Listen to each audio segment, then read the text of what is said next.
الرجيم شهر رمضان الذي أنزل فيه القرآن هدى للناس وبينات من الهدى والفرقان Sadaqallahul Azim.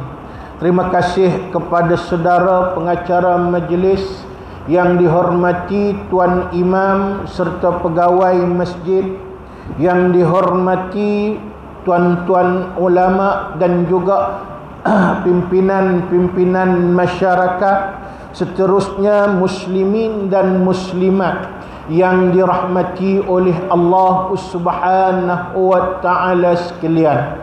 Pertama-tamanya, marilah sama-sama kita panjatkan kesyukuran kepada Allah di atas segala nikmat yang besar-besar dan juga nikmat yang kecil-kecil yang dikurniakan oleh Allah, di mana dengan segala nikmat ini kita dapat hidup dengan senang dan selesa, dan yang paling penting kita dapat manfaatkan kesemua nikmat Allah ini untuk kebahagiaan hidup kita di dunia dan juga di akhirat Allah. Dan bila kita sebut tentang nikmat, selalu saya sebut bahawa kita tak dapat nak sebut sebab terlampau banyak nikmat Allah Subhanahu wa taala, sehingga disebut di dalam Al-Quran, la tuhsuha, kamu tak akan dapat menghisap dan mengiranya. Maka dengan sebab itu kita tak akan sebut semua nikmat, cuma kita nak sebut permulaannya ialah akabirun ni'am. Apakah yang dimaksudkan dengan akabirun ni'am? Akabirun ni'am, kata ulama, ialah sebesar-besar nikmat daripada Allah Subhanahu wa taala yang mungkin kadang-kala kita terlepas pandang. Pasal itu saya nak buka satu kitab, nama kitab itu ialah Usul Tauhid, karangan seorang ulama yang muktabar yang bernama Tuan Husin bin Muhammad Nasir Al-Mas'udi Al-Banjari. Dalam kitab ini, tok guru kita ini dia sebut nikmat yang paling besar yang dikurniakan oleh Allah Ta'ala kepada manusia, iaitulah ada tiga kesemuanya. Yang pertamanya ialah namanya nikmatul ijad, iaitulah nikmat diadakan bermula daripada tak ada.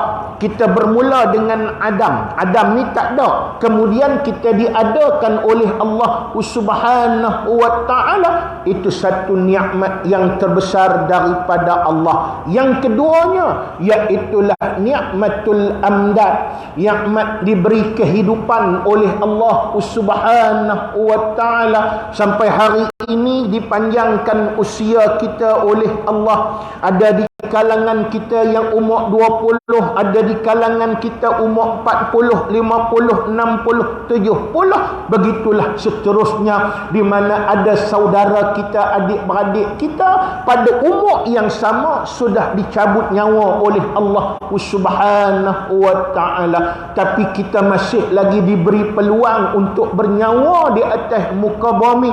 Itu satu nikmat yang terbesar daripada Allah Subhanahu wa ta'ala. Sebab dengan kita ada satu, kemudian dengan kita hidup tadinya, iaitulah kita mampu untuk melaksanakan amanah yang diberikan oleh Allah Subhanahu wa ta'ala. Dan ada satu lagi nikmat yang paling besar daripada Allah, namanya ialah nikmatul irsyad, iaitulah nikmat petunjuk. Pasal itu kalau kita ambil gabung tiga-tiga nikmat ini, siapa yang dapat lengkap tiga nikmat ini daripada Allah, itu bermakna dia mendapat kasih sayang dan keredaan Allah Subhanahu wa ta'ala. Pasal apa saya kata macam tu?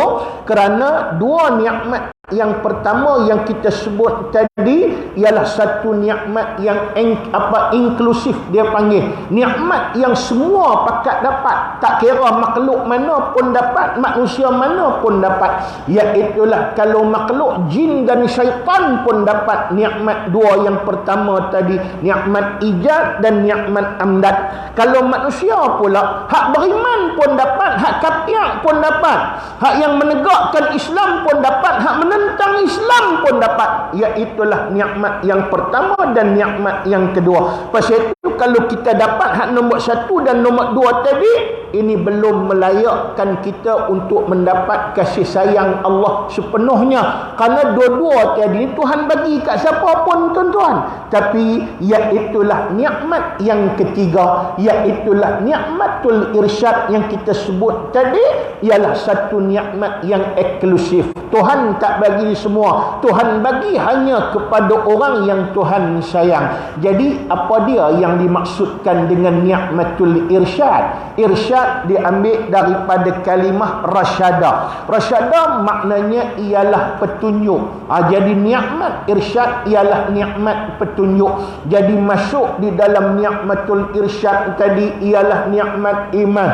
Kemudian nikmat Islam, alhamdulillah kita dapat. Kemudian nikmat tauhid, kemudian nikmat ma'rifah, dan yang paling penting lagi masuk dalam nikmatul irsyad ialah nikmat ilmu dan juga nikmat hikmah. Macam malam ni alhamdulillah kita dapat sama-sama mengerjakan sembahyang tarawih masuk pada bulan Ramadan. Kemudian kita dapat di tengahnya duduk dalam majlis ilmu. Allah, betapa besar ganjaran daripada Allah. Satu, tanda utama kita disayangi dan diredai oleh Allah, sebab ini sebahagian daripada nikmatul irsyad. Dan yang keduanya, Allah Ta'ala sayang kepada kita, kurniakan kelebihan yang cukup agung. Di dalam satu kitab yang bernama Durratun Nasihin, karangan Syekh Osman Al-Khaybawi, dibawa satu hadis Nabi sallallahu alaihi wasallam. Antaranya disebut kelebihan orang yang hadir untuk dapat berada dalam majlis ilmu pada bulan Ramadan ini. Kata Nabi sallallahu alaihi wasallam, kullu khutuwatin, setiap daripada satu langkah perjalanannya untuk hadir ke tempat yang ada majlis ilmu pada bulan Ramadan, iaitulah Allah Ta'ala akan sediakan setiap satu langkahnya, iaitulah seolah-olah ibadatnya selama setahun. Pahalanya tuan-tuan yang dirahmati oleh Allah. Takkan satu langkah, tentu perjalanan kita tadi akan memakan perjalanan yang contohnya kalau kita langkah lebih kurang 50 langkah, 50 tahun kelebihan pahala kita melakukan ibadah sunat pada Allah Subhanahu wa Ta'ala. Begitu hebatnya tuan-tuan untuk kita ambil iktibar di atas muka bumi Allah Subhanahu wa Ta'ala. Tambah-tambah lagi kita mendengar peringatan Allah pada bulan Ramadan, bulan yang penuh dengan keagungan dan kemuliaan daripada Allah, yang disediakan khusus hanya untuk umat Muhammad sallallahu alaihi wasallam. Tu saya teringat satu hadis Nabi sallallahu alaihi wasallam. Kalau tuan-tuan nak tengok hadis ni, boleh buka Mastika hadis juzuk yang ketiga. Di dalamnya ada disebut, Nabi sebut tentang kelebihan utama Ramadan, iaitulah kata Nabi kata apa tuan-tuan? Nabi kata fadlu Ramadana ala sairi syuhur kafadli ummati ala sairil umam au kama qal.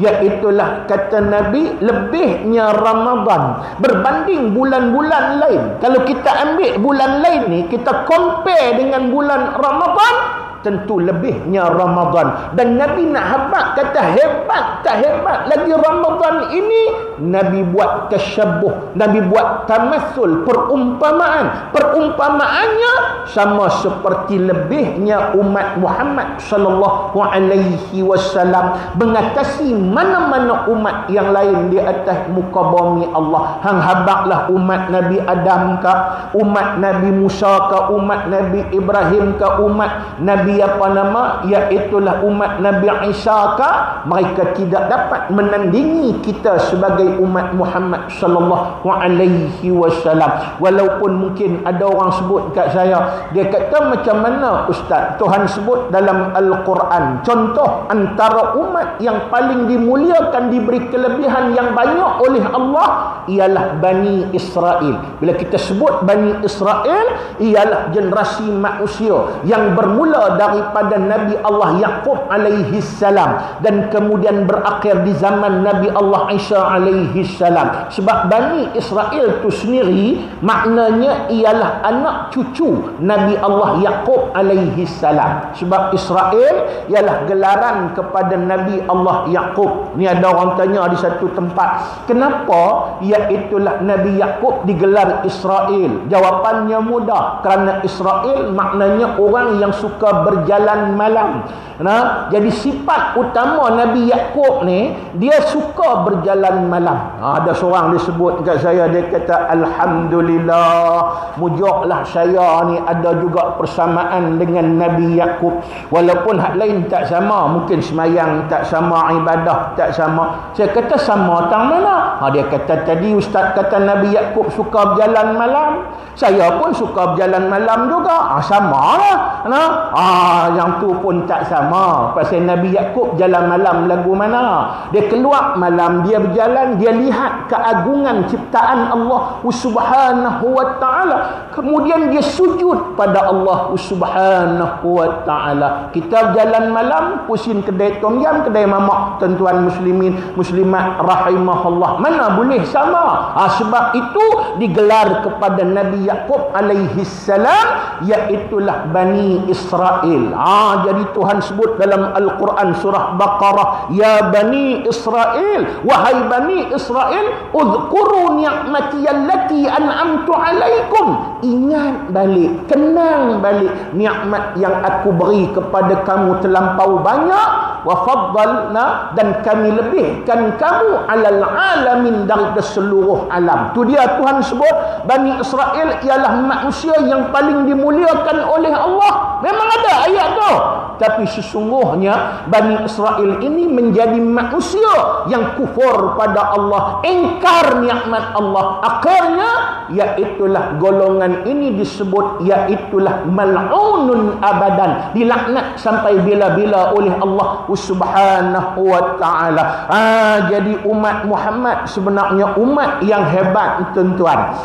Kita jangan rasa komen sebab kita umat Muhammad, umat yang hebat. Sampai Nabi kata lebih umat Muhammad daripada mana-mana umat yang lain di atas muka bumi Allah. Contoh kelebihan umat Muhammad satunya, iaitulah disebut oleh Jibril, wahai Muhammad, tahukah kamu umat yang paling dimuliakan oleh Allah. Lalu disebut oleh Jibril satunya, banyak kalau nak sebut, tapi satunya yang paling penting, umat kamu ialah umat yang dipendekkan umur oleh Allah. Itu satu kemuliaan. Ada orang sebut dekat saya, awak ustaz, takkan pendek umur tu mulia? Banding dengan umat dulu, ada yang umat yang dekat-dekat umur dia, dekat-dekat 1000 tahun. Kira yang itulah mulia. Pasal apa kita sebut umat Muhammad umat yang paling mulia, dipendekkan umur oleh Allah? Pasal apa mulia? Patutnya mulia tu panjang umur, bukan pendek umur. Yang tu satu jawapan yang kita nak tahu untuk kita ambil iktibar. Kalau fikir sungguh juga, kita pun lambat lepas kalau nak minta doa, satu doa yang paling masyhur kita minta sangat-sangat kat Tuhan, apa dia? Ya Allah, panjangkan umur aku. Ya Allah, panjangkan umur aku. Awak nak panjang sampai terang mana, tuan-tuan muslimin muslimat rahimahullah? Nak tanya Ustaz, nak panjang sampai terang mana? Kita nak panjang. Pasal tu tok guru saya dia kata, kalau kita minta doa panjang umur, tambahkan lagi dengan sandaran dia. Apa dia? Ya Allah, ya Tuhanku, panjangkan umur aku dalam ibadat dan taat kepadamu. Pasal apa Tuhan bagi umat Muhammad umur pendek? Sebab Nabi sebut terang-terang, a'mara ummati baina sittin was sab'in, rata-rata umatku umurnya ialah di antara 60 70. Lebih tu bonus. Kalau 100 lebih, nak jumpa lebih 100 tu kira payah sangat dah, tuan-tuan muslimin muslimat rahimahullah. Jadi disebut oleh Jibril, Allah Ta'ala muliakan umat kamu dengan dipendekkan umur Sebab Allah Ta'ala sayang. Pasal apa Tuhan sayang? Pasal Tuhan nak tengok supaya jangan bertambah maksiat pada Allah Subhanahu wa Ta'ala. Pasal itu 60 pun kalau dia banyak maksiat pada Allah, Allah tak tahu nak abaklah tuan-tuan apa balasan yang dia akan terima. Bayangkan kalau umur dia 200 tahun. Ni ada setengah orang nak sampai 200 tahun. Ada orang tanya saya, Ustaz, kalau boleh bagilah 200 tahun Ustaz. Saya kata pak cik mau 200 tahun, pak cik ambil lah. Saya tak mau 200 tahun. Kalau saya sendiri, saya tak mau sampai 200 tahun tuan-tuan. Dia tanya balik, pasal apa tak mau 200 tahun? Saya kata kalau 200 tahun Tuhan bagi sihat macam 20 tahun, saya mau. Tapi 200 tahun sihat macam 200 tahun. Bayangkan sihat lagu mana 200 tahun tuan-tuan.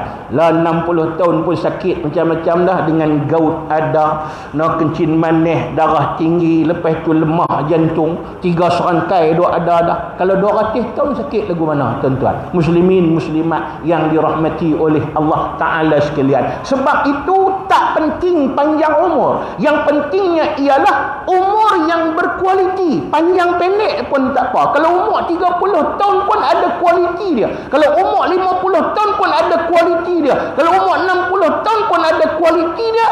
Itulah yang terbaik bagi kita tuan-tuan yang dirahmati oleh Allah Subhanahu wa Ta'ala sekalian. Pasal itu tanda sayang lagi Allah, sebab umat Muhammad ini umurnya pendek. Allah Ta'ala anugerahkan satu malam di dalam bulan Ramadan, malam yang penuh dengan keagungan dan juga ketaatan kepada Allah Subhanahu wa Ta'ala. Malam yang disebut satu malam itu ibadat yang dilakukan di dalamnya, kelebihannya ialah seperti 1000 bulan tuan-tuan yang dirahmati oleh Allah Subhanahu wa Ta'ala sekalian. Pasal Tuhan nak imbal balik, sebab umat Muhammad pendek umur. Jadi satu tanda Tuhan sayang, pasal Tuhan tak mau banyak maksiat dan penderhakaan pada Allah. Tapi rugi dia pula bila umur ni pendek, iaitulah tak dapatlah nak kejar ibadat yang banyak-banyak bagi ahli ibadat. Tuhan maknanya ganti dengan satu malam yang terbaik. Yang ni yang kadang orang tanya pada bulan Ramadan, macam mana kami nak boleh dapatkan? Iaitulah Lailatul Qadar. Pasal malam tu tak disebut malam bila, dan tak ada satu riwayat sebut jelas malam ni, malam ni, malam ni, malam ni. Tak, kata ulama tak payah. Macam kata Hasan Al-Basri, dia kata kalau orang tu istiqamah dengan ibadat pada waktu siang dan istiqamah dengan ibadat pada waktu malam pada bulan Ramadan, sepanjang bulan Ramadan 30 hari 30 malam tadi, insya-Allah dia dapat Lailatul Qadar tuan-tuan. Muslimin muslimat rahimahullah, kita ni kadang punya duk cari malam wala pulun penuh, malam 2 penuh, malam 3 penuh, malam 4 penuh. Malam 5 kuih pelan korang sikit-sikit dah. Lepas tu mai tengah korang dah. Lepas tu ambil ujung pula. Yang ni rugi tuan-tuan. Pasal tu biar istiqamah, maintain sungguh-sungguh. Dan satu lagi saya nak sebut dalam permulaan Ramadan ini, pastikan siang dalam keadaan kita berpuasa, satu anugerah besar Tuhan bagi kat kita. Apa dia? Doa yang cukup maghfur, doa yang cukup mustajab. Sebab itu orang duk ingat malam doa, tak, siang ketika kita berpuasa, menepati hadis Nabi, salasatun da'watun mustajabat. Ada 3 kumpulan orang yang apabila mereka berdoa, doa mereka tak ada hijab di antara mereka dengan Allah. Apa dia? Orang yang bermusafir, satu. Yang kedua, orang yang berpuasa, as-saimun. Dan yang ketiga, al-mazlumin, orang yang dizalimi. Jadi kita tengok nombor 2 tadi apa dia? As-saimun, berpuasa. Bila kita puasa siang, jadi siang ni rebutkan banyak doa dan juga munajat kita pada Allah. Dan malam kita dekatkan diri diri dengan qiyamul lail pada Allah Subhanahu wa taala, insya-Allah kita akan mendapat keagungan mutlak daripada Allah. Itulah hadiah utama daripada Allah Subhanahu wa taala. Mudah-mudahan kita semua mendapat rahmat dan keredaan Allah Subhanahu wa taala. Saya rasa cukuplah sekadar itu sebagai satu tazkirah, sebab dapat alamat macam-macam dah tuan-tuan. Banyak orang duk tengok muka jam, tak tengok muka saya dah tuan-tuan muslimin muslimat rahimahullah. Saya sedang diri, saya berundur sekarang, maka takat itulah tazkirah saya. Mohon ampun dan maaf kalau ada silap dan salah. Yang baik daripada Allah, yang lemahnya saya, walaupun hakikat utama tetap daripada Allah. Sesudahi dengan kalimah aqulu qawli hadza wa astaghfirullahal azim li wa lakum. Wassalamu alaikum warahmatullahi ta'ala wabarakatuh.